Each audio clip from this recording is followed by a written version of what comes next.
ዋቹን ጻፉልን ቪዲዮአችን ስታዩ ደግሞ VPN ማብራታችሁን እንዳትረሱ እሺ ዛሬ ከየትኛውን ጀምር ከሶዲየም አየንስ እንጀምር ሶዲየም ምንድነው is the body's second most important positively charged ion ሰውነታችን ውስጥ second most important የሆነ ምን አይነት ቻርጅ ነው ያለው positively charged ion ነው The concentration of sodium ion in extracellular fluid is higher than in the cell cytoplasm. ስለዚህ አንድ ሴል አለ አይደለ? ስለዚህ ሴሉ ውስጠኛው ምንድነው? ሳይቶፕላዝም። ከሳይቶፕላዝሙ ውጪ ደግሞ ምን ይባላል? ኤክስትራሴሉላር ወይም ደግሞ ከሴሉ ውጪ ያለው። ስለዚህ ሶዲየም ሞር በብዛት የት ነው የሚገኘው? Concentration is higher in extracellular ስለዚህ ይሄኛው ከሆነ inside the cell ይሄ ከሆነ extracellular more sodium እነኚህ ብሉዎቹ የት ነው የሚገኙት extracellularly ነው የሚገኙት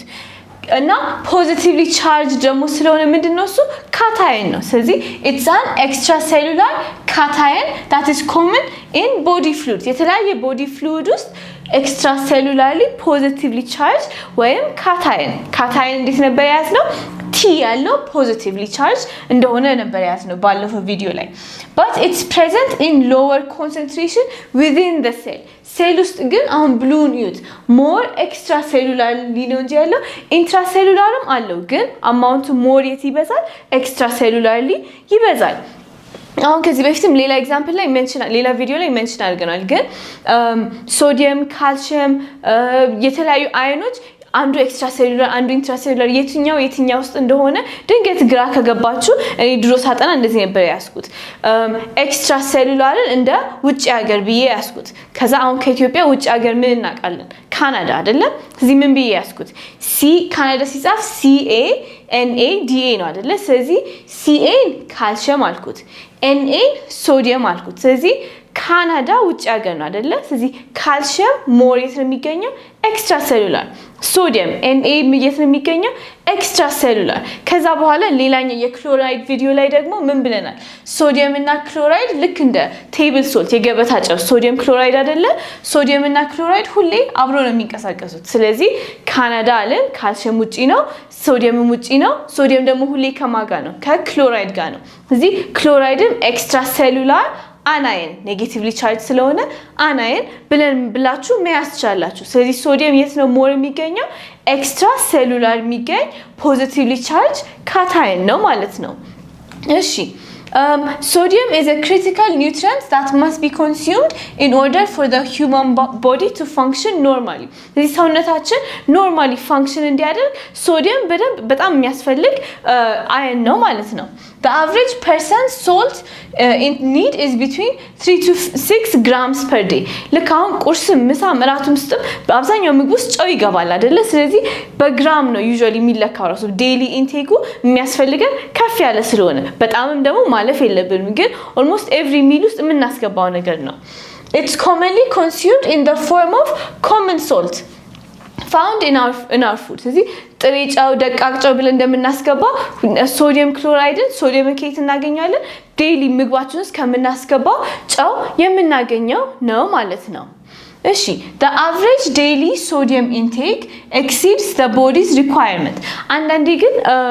ስንመገብ ሰውነታችን ከሚያስፈልገው በላይ በተለይ ጨው ምግብ ያጣፍጣል አይደለ ስለዚህ ከሚያስፈልገን በላይ አንዳንዴ ልንመገብ እንችላለን ኤክሲድ ያደርጋል ወይም ደግሞ ከቦዲ ሪኳየርመንታችን ሰውነታችን ከሚያስፈልገው ሊበልጥ ይችላል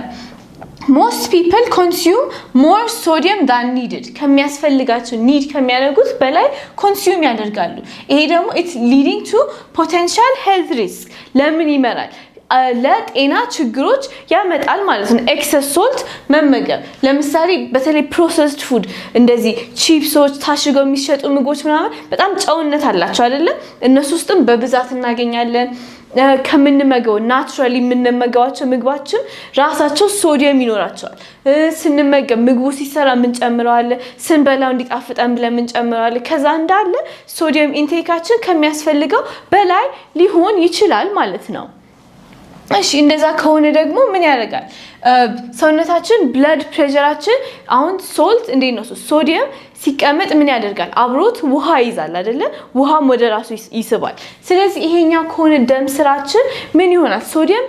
አሁን ጫው ነገር አትመገቡ የደም ግፊት ይጨምራል ስለዚህ ጫው ቀንሱ ይባላል አይደለ ለምንድን ነው እሱ ሶዲየም አሁን ብለድ ቬስላችን ውስጥ ከሆነ አብሮት ውሃ ይዛል ውሃ ሲይዝ ምን ይሆናል ይሄ ከሆነ ደም ቧንቧችን ፕሬሸሩ ይጨምራል አይደለ ውጥር ይላል ስለዚህ ይሄ ብለድ ፕሬሸርን ጨመረ ማለት ነው ኤክሰስ ሶልት ሲኖር ምን ይሆናል ኤክሰስ ዋተርን ይይዛል ወደ ራሱ ስለዚህ ብለድ ፕሬሸር ይጨምራል ብለድ ፕሬሸር መጨመሩ ምንድነው እሱ ጉዳቱ ኢቨንቹዋሊ የሆነ ነገር እየተወጠረ ከመጣ at some point ይፈነዳል አይደለ አሁን ሰውነታችን ውስጥ ብለድ ቬስሉ መፈንዳቱ ምንድነው እሱ ጉዳቱ ለምሳሌ አንድ ኤግዛምፕል እንውሰድና ብሬናችን ውስጥ ያለ ብለድ ቬስል አንደኛው በጣም ተወጥሮ ከፈነዳ ምን ያደርጋል ብሊድ ያደርጋል አይደለ ስለዚህ ምን ኮዝ ያደርጋል የአንደኛው የስትሮክ አይነት ሁለት አይነት ስትሮኮች አሉ አንደኛው ምን ይሆናል ሄሞራጂክ ስትሮክ ወይም ደግሞ ብለድ ፕሬሸር በጣም ጨምሮ at some point ሲፈነዳ እዛ አካባቢ ያለው ኤሪያ ላይ ምን ይፈጠራል ብለድ ወደ ብሬን ቲሹ ሳይሆን ዝም ብሎ ነው የሚሄደው ማለት ነው ስለዚህ ማግኘት ያለባቸው ብለድ አያገኙም እዛ አካባቢ ያለው ብሬን ቲሹአችን ስለዚህ ምን ይሆናል ያ ፓርት ኦፍ ዘ ብሬን ይቆጣጠር የነበረው የሰውነታችን ክፍል ያ ፓርት ኦፍ ዘ ብሬን ስለሚሞት ይሄኛው ፓርት መታዘዝ ያቆማል ማለት ነው ስለዚህ ያ ሰው ምን ያዘው ይባላል ስትሮክ ያዘው ይባላል ስለዚህ ጫው ነገር አትመገቡ ምክንያቱም የደም ግፊት ይጨምራል የደም ግፊት መጨመሩ ደግሞ እንደዚህ አይነት ኮምፕሊኬሽን ያው አንደኛው ኮምፕሊኬሽን ነው የተለያየ ሰውነታችን ፓርት ላይ እንደዚህ አይነት ኮምፕሊኬሽን ሊኖረው ስለሚችል የጫው መጠናችሁን ቀንሱ የምንባልበት ምክንያት ይሄ ነው ማለት ነው ብለድ ፕሬሸሩን በጣም እንዲጨምር ስለሚያደርገውና ለእንደዚህ አይነት ኮምፕሊኬሽን ስለሚያጋልጥ ማለት ነው ስለዚህ to maintain normal blood pressureአችን ኖርማል ሆኖ ሜንቴን እንዲደረግ በተለይ in patients with high blood pressure ያላቸው ሰዎች ኖርማሊ ሜንቴን እንዲያደርጉ ምን ማድረግ አለባቸው lesser salt intakes are required salt intakeአቸው ምን ማድረግ አለባቸው መቀነስ አለባቸው ማለት ነው ይሄ ራሱ ሰውየው ማድረግ ያለበት የራሱ ድርሻ ነው ከዛ ግን ሰውነታችንም ራሱ ይሰራል the body removes excess sodium through urine maintaining balance ስለዚህ ሰውነታችን excess sodium ስለሚኖር ከሚያስፈልገው በላይ ስለሆነ በምን መልኩ ያወጣል በዩሪን ይሄ ምናችን ይሄ ኩላሊታችን ወይም ኪድኒያችን ነው ስለዚህ ደሙ ይመጣና እዚህ ውስጥ ፊልተር ተደርጎ ከዛላ ኤክሰስ ሶዲየም ይወጣና በምን መልኩ ይወጣል ዩሪን ሆኖ ይወጣል የቀረው ደም ወደ ተለያየ ሰውነት ክፍል ተመልሶ ደግሞ በቬን ይመለሳል ማለት ነው እዚህ ጋር ይመጣል ኤክሰስ ሶዲየም የማያስፈልጉ ኤሌክትሮላይቶች እንዳለ በዩሪን መልክ ይወገዳሉ ማለት ነው ኤክሰስ ሲሆን ግን ደግሞ በጣም ከበዛ ደግሞ እንደዚህ አይነት ኮምፕሊኬሽኖችም ሊያጋልጥ ይችላል ማለት ነው Next የምንመለከተው ደግሞ potassium ion ነው potassium ion ምንድነው it's positively charged potassium ion is positively charged abundantly present in our bodies ከዛ contrary to sodium ግን potassium እና sodium opposites ናቸው sodium የት ነው የሚገኘው ብለናል extracellular ውጪ ሀገር ብለናል አይደለ sodium ስለዚህ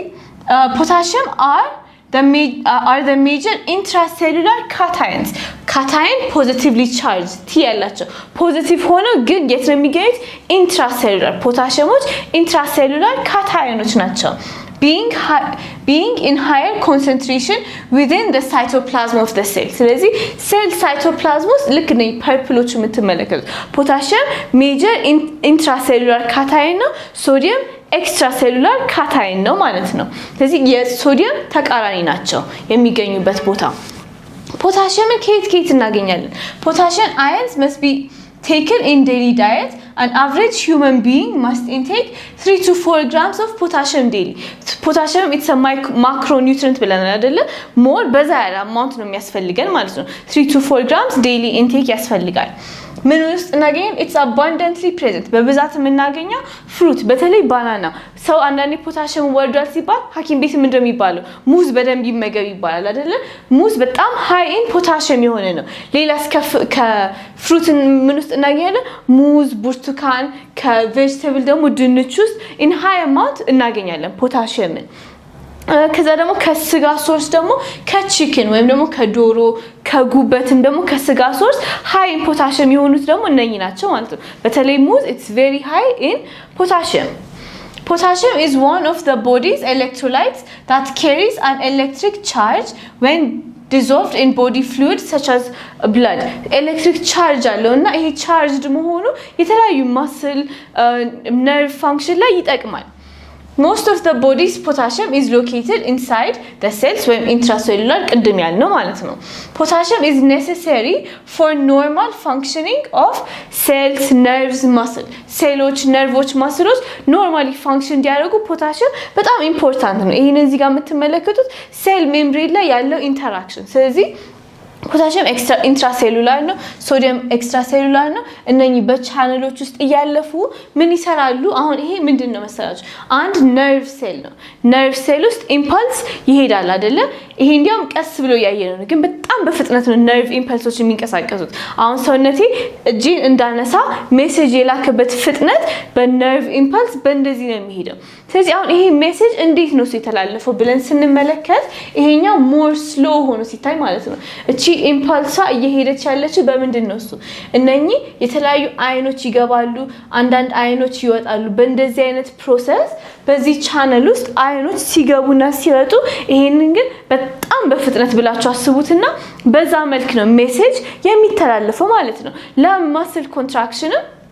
ልክ እንደዚህ ሜምብሬኑ ላይ ያለው የሶዲየም እና የፖታሺየም የተለያዩ አይኖች መግባትና መውጣት ኢምፐልስ ወይ ሜሴጅ እንዲተላለፍ ያደርጋል ማለት ነው ስለዚህ እነኚህ በጣም ኢምፖርታንት ፋንክሽን አላቸው ሁሉም ቦታ ሰውነታችን ውስጥ ስላሉ ማለት ነው እንደዚህ አይነት ኢምፐልሶች እንዲተላለፉ እሺ እና the body can use the large reservoir of potassium በጣም በብዛት እንደ ሬዘርቫር ሆኖ አጠራቅሞ የሚይዘው stored within cells potassium intracellular ነው ብለናል አይደለ ስለዚህ ልክ እንደ አሁን ትልቅ የውሃ ገንዳዎች አሉ አይደል እንደ ሬዘርቫር ሆኖ የሚያገለግሉት ልክ እንደዛ ሴሎቻችን በጣም ብዙ ፖታሺየም ይኖረዋል the body uses ይሄንን እንዴት ብሎ ይጠቀማል to help maintain a constant level of potassium in the blood ደም ውስጥ ግን የሆነ constant amount ልክ እዚህ ደም ውስጥ ስንመለከት አንድ constant amount between 3.3 እስከ 5 አካባቢ የሚያስፈልግ potassium amount ነው መሆን ያለበት ያንን maintain ለማድረግ ምን ያደርጋል እንደዛ እንዲሆን ከሴሎች ውስጥ ትንሽ እየቀነሰ ያስገባ ከዛ ውስጥ ሲጎድል ከሴል ውስጥ ይወጣል ሲያንስ ወደ ሴል እንዲገባ አድርጎ ሬጉሌት ያደርጋል ማለት ነው ብለድ ውስጥ ያለው ፖታሺየም አማውንት ግን አንዳንዴ ብለድ ውስጥ ያለው ፖታሺየም አማውንት በምን መልኩ ሊበዛ ይችላል ለምሳሌ its concentration in the plasma is much raised በጣም የሚጨምረው during hemolysis ምንድነው እሱ destruction of red blood cells እነኚህ የምታያቸው red blood cells ወይም ደግሞ የደማችን የቀይ ደም ሴሎች hemolysis ሂሞ ማለት blood ነው lysis መፈንዳት ነው ስለዚህ hemolysis ወይም ደግሞ destroy ሲደረጉ ምን ይሆናል እዚህ ውስጥ በጣም ብዙ ፖታሺየም አለ ብለናል አይደለ ስለዚህ ይሄ እንዳለ ሲፈነዳ ምን ይሆናል ፖታሺየሙ እንዳለ ብለድ ውስጥ ይበዛል ስለዚህ ፖታሺየም ሌቭል ኢን ዘ ብለድ ምን አደረገ ሬዝ አደረገ ማለት ነው ስለዚህ ሬጉሌት ለማድረግ ከሴሎች ውስጥ ያለው ነው የሚጠቀመው አንዳንድ ኤክሰሲቭሊ እንዲበዛ የሚያደርገው ፕሮሰሶች ምንድናቸው ለምሳሌ ሂሞላይሲስ ምን ላይ ሊፈጠር ይችላል ወባ በሽታ አሁን አንዳንድ ሰው ወባ ሲይዘው ብለድ ሴሎችን ነው የሚያፈነዳው ስለዚህ ልክ ሲፈነዳ ፖታሺየም አማውንትም ይጨምራል ማለት ነው ኤሌክትሮላይት ሁሌ የሆነ ባላንስ ሜንቴን መደረግ አለበት ሲበዛ ሌላ ቪዲዮ ላይ ምን ብለናል ኤሌክትሮላይት ሲበዛም ሲያንስም የተለያዩ በሽታዎችን ሊያመጣ ስለሚችል ሆሚዮስታሲስ ሊዛባ ስለሚችል ማለት ነው እሺ ኔክስት ደግሞ ምንድነው እሱ ካልሲየም አየን ካልሲየም ሲባል ምንድነው መጀመሪያ ይመጣላችሁ ጥርስና አጥንት ነው አይደለ የጠነከረ ስለዚህ ካልሲየም is the most abundant inorganic iron present in our body having great importance በጣም abundant በጣም በብዛት የምናገኘው አየን ነው ምን አይነት ቻርጅ ነው ያለው ካልሲየም is positively charged ካልሲየም positively charged ነው ካልሲየም ሶዲየም ኤክስትራሴሉላር ብለናል አይደለ ካናዳ በሚለው ኤግዛምፕል እዚህም ኤክስትራሴሉላር ነው እና bones and teeth አጥንትና ጥርስ are the major organs having a lot of calcium ሰውነታችን ውስጥ በአብዛኛው ካልሲየም ምን ውስጥ ነው የሚገኘው አጥንታችንና ጥርሳችን ላይ ማለት ነው እሺ እዚህ daily requirement ምን ያህል ያስፈልገናል about the calcium requirements of a healthy human are around 800 mg per day በቀን አንድ ሰው ከተለያየ አይነት የምግብ ሶርስ ወደ 800 ሚሊግራም ካልሲየም ያስፈልገዋል። ካልሲየም ከየት ነው የምናገኘው? ከወተት። አጥንታችሁ እንዲጠነክር ወተት ጠጡ እንባላለን አይደል? ለምንድን ነው እሱ? በጣም ሃይ ሶርስ ኦፍ ካልሲየም። ጥርሳችሁ ቆንጆ እንዲሆን፣ ጥርሳችሁ ነጭ እንዲሆን ወተት ጠጡ ይባላል አይደል? ስለዚህ ወተትን ኢትስ አ ሃይ ሶርስ ኦፍ ካልሲየም። ካልሲየም ደግሞ አብዛኛው ጥርሳችን ላይና አጥንታችን ላይ ዲፖዚት ስለሚደረግ ማለት ነው። Milk and milk products are the ideal source of calcium in our diet. በጣም በብዛት የምናገኘው ከሚልክ እና ከወተት ተዋጽኦች ነው። ሌሎች ደግሞ ከኤግ ዮክ። ኤግ ዮክ ማለት የእንቁላሏ አስኳሏ ወይም ደግሞ ቢጫዋ ፓርት ማለት ነው። ከአሳ እናገኘዋለን። ከሊፊ ቬጅቴብልስ እንደዚህ አረንጓዴ ከሆኑ ቅጠላማ ቬጅቴብሎች፣ ከቢንስ ወይም ባቄላም ደግሞ እነኚህ እንዳለ ምንድናቸው? a source of calcium ናቸው። በተለይ ዴሪ ፕሮዳክትስ የወተት ተዋጽኦች ማለት ነው። እሺ ካልሲየም ያው አጥንትና ጥርስ ላይ አለ ብለናል አይደል? ስለዚህ ካልሲየም makes around 1 to 1.5 kilogram of our body weight. የሰውነታችን ቦዲ ዌይት ውስጥ አብዛኛው like almost 1 to 1.5 kilogram ምንድነው እሱ? ካልሲየም። ምክንያቱም አጥንታችን ውስጥ በብዛት ስለሚገኝ ማለት ነው።